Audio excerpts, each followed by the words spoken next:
Buenas noches con todos, somos estudiantes de la Universidad de Buenos Aires, segundo año de la carrera de Enfermería. Sede Central, Facultad de Medicina. Nuestro docente es el licenciado Eduardo Manuel Varela, de la materia Dietoterapia, segundo cuatrimestre 2022. Grupo 14, conformado por Escobar Rojas, Zuleika Yasmín, Miranda González, Faiselet Wendy y Valda Gabriela Emilce. El tema de exposición es enfermedad celíaca. ¿Qué es la enfermedad celíaca? Partimos de una definición, una fisiopatología que será explicado en un video,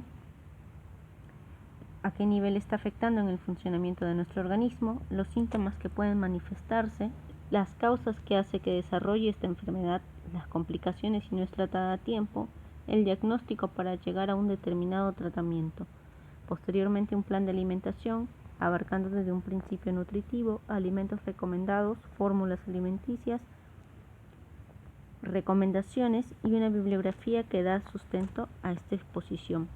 Definición: la enfermedad celíaca es una enfermedad digestiva que daña el intestino delgado y altera la absorción de las vitaminas, minerales y demás nutrientes que contienen los alimentos. Los pacientes con enfermedad celíaca no toleran una proteína llamada gluten. ¿Qué es el gluten? El gluten es un conjunto de pequeñas proteínas que se encuentran en 4 cereales principalmente: trigo, avena, cebada y en el centeno. En Argentina se estima que 1 de cada 67 personas adultas son celíacas, mientras que en la niñez la prevalencia es aún mayor, 1 de cada 79. Parte de la fisiopatología podemos observar en esta imagen acerca de las microvellosidades intestinales y cómo se va deteriorando y causando una pequeña inflamación a nivel intestinal. Los síntomas más comunes son la diarrea frecuente, pérdida de peso, estreñimiento, dolor abdominal recurrente y ansiedad. Tener en cuenta que algunas personas con enfermedad celíaca no refieren ningún síntoma, porque la parte no dañada de su intestino es capaz de absorber suficientes nutrientes para prevenir los síntomas. La sintomatología de la enfermedad celíaca abarca en las diferentes etapas de la vida, ya sea en la niñez, adolescencia o edad adulta. Las causas: la causa de la intolerancia celíaca es desconocida, pero probablemente sea debida a factores genéticos, factores inmunológicos y factores ambientales.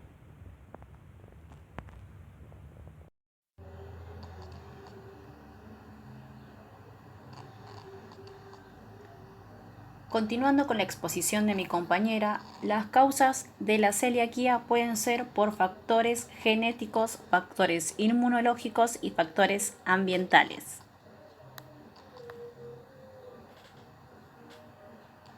En cuanto a factores genéticos, está presente en aquellas personas que tienen uno de dos grupos de variantes genéticas normales llamadas DQ2 y DQ8. Aproximadamente el 30% de las personas tienen estas variantes genéticas, pero solo el 3% desarrollan la enfermedad celíaca. Es muy poco probable que las personas que no tengan estas variantes desarrollen la enfermedad. En cuanto a factores inmunológicos, se refiere cuando el sistema inmune desencadena una respuesta normal frente al consumo de gluten, lo cual causa la enfermedad. De hecho, las investigaciones sostienen que los niños que tienen predisposición genética a la enfermedad celíaca y consumen excesivo gluten durante la primera infancia tienen mayor riesgo de padecer la enfermedad. En cuanto a factores ambientales, este tipo de factores se debe a infecciones virales u otro tipo, composición de la microbiota o también puede ser el tipo de parto. La enfermedad celíaca trae complicaciones como déficits nutricionales, secundarios a la absorción de los alimentos. Por ejemplo, osteoporosis, baja talla o retraso del crecimiento, malformaciones congénitas en hijos de madres celíacas no tratadas durante el embarazo y también está relacionada con distintos tipos de cáncer de intestino, como linfomas, adenocarcinomas. En caso de que la enfermedad no sea tratada, se puede presentar otro tipo de complicaciones como la detención de crecimiento, infertilidad, insuficiencia pancreática de manera exócrina, sobrecrecimiento bacteriano, algunos carcinomas digestivos de faringe, esófago, estómago y recto, entre otros. En cuanto al diagnóstico de la enfermedad, es difícil ya que los síntomas son similares a otras enfermedades. Por eso se realiza la detección de anticuerpos con transglutaminas tisular, EMA, anticuerpos o antígenos dietarios o realizando biopsia intestinal. Esta última se realiza si los niveles de anticuerpos contra el gluten se encuentran elevados en la sangre. Entonces se procede a una biopsia de la mucosa del intestino delgado. De esta manera entonces se confirma el diagnóstico mediante una serología y biopsia compatible con celiaquía.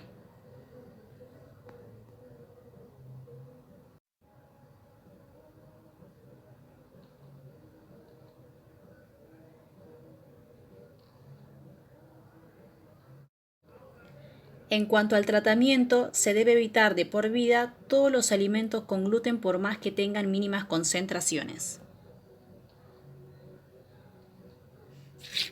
Solo de esta manera se logrará conseguir normalizar las vellosidades y en consecuencia desaparecerán los síntomas y la inflamación de la mucosa intestinal y por ende mejorará la absorción intestinal.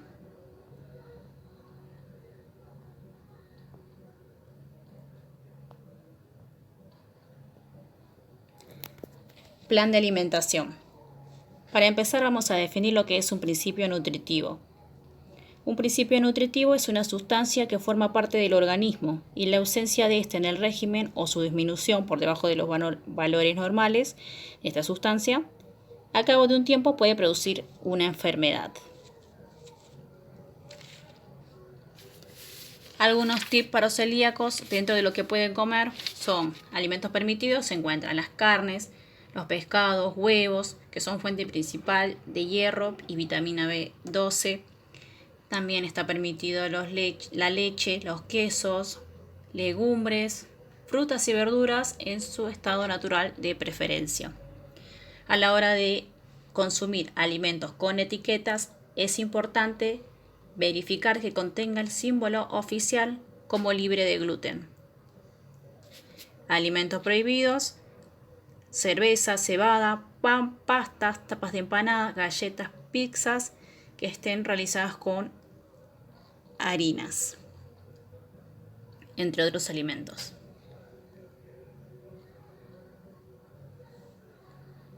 En cuanto a los volúmenes de comida, los alimentos deben ser libres de gluten. Dentro de la categoría de panes y cereales, el tamaño de la porción puede ser una rebanada o pieza, de media a una taza.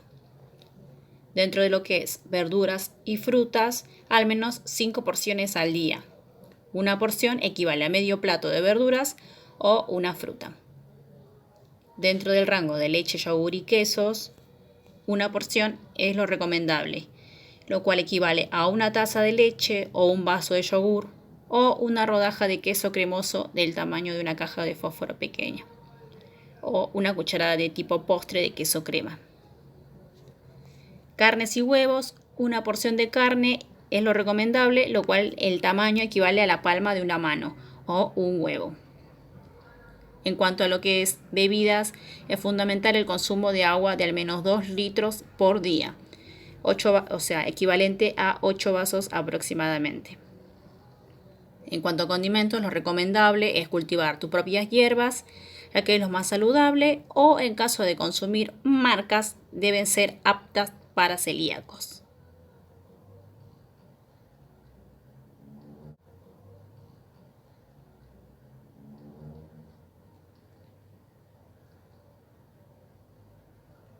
Dentro de la categoría de aceites, frutos secos y semillas, una porción recomendable es una cucharada sopera de aceite o puñado cerrado de frutos secos, o una cucharada de semillas que pueden ser sésamo, lino y chía, entre otras semillas.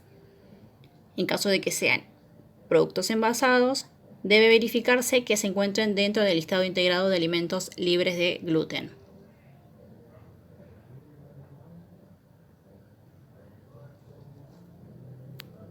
Algunas recomendaciones no dietéticas para el paciente celíaco es llevar a cabo hábitos saludables, dormir diariamente 8 horas, practicar actividad física, evitar situaciones de estrés, comer saludable.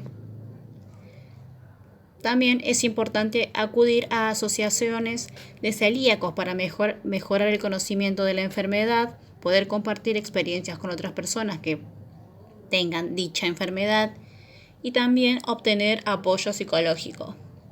También cabe recalcar que es importante consultar la lista oficial de marcas de alimentos procesados como embutidos, salsas u otros sin gluten.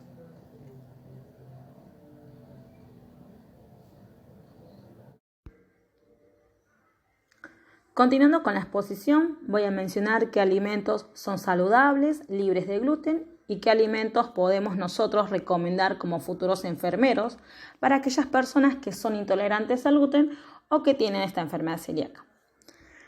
Bueno, como se aprecia en la imagen, una dieta sin gluten va a consistir obviamente en comer alimentos que justamente no tengan esta proteína, ¿no?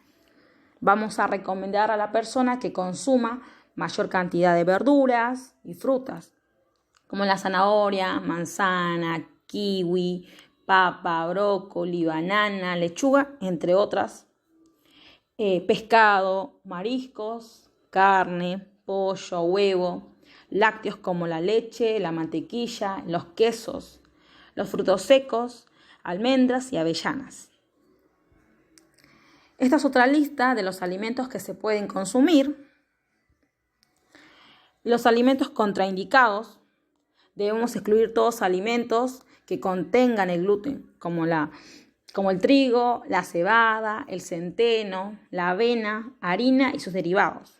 Los productos de panadería que tenemos, pan, galletas, masitas, tortas, tartas, las pastas como los fideos, los canelones, los ñoquis, bebidas elaboradas a base de cereales como la cerveza, el whisky. En caso de que sea necesario, se debe recomendar suplementos, como suplementos vitamínicos. ¿Por qué? Porque justamente lo que hace el gluten es dañar o irritar la mucosa del intestino, lo cual va a provocar una disminución de la absorción del hierro, el calcio, el folato, la vitamina B, especialmente la vitamina B12. En el cuadro que observamos vamos a dar como ejemplos algunos alimentos que contengan estos minerales y vitaminas disminuidos. Como en el calcio tenemos leche, yogur, queso. En el hierro tenemos carnes, pescados, aves. En el folato tenemos el brócoli, los espárragos, el hígado. En la vitamina B12, hígado, huevo, leche. Recomendaciones generales. Almacenar los alimentos en envases cerrados, lavarse las manos con agua y jabón antes de manipular los alimentos, utilizar los aceites exclusivos para elaborar preparaciones libres de gluten, verificar que los utensilios que utilizaremos se encuentren limpios.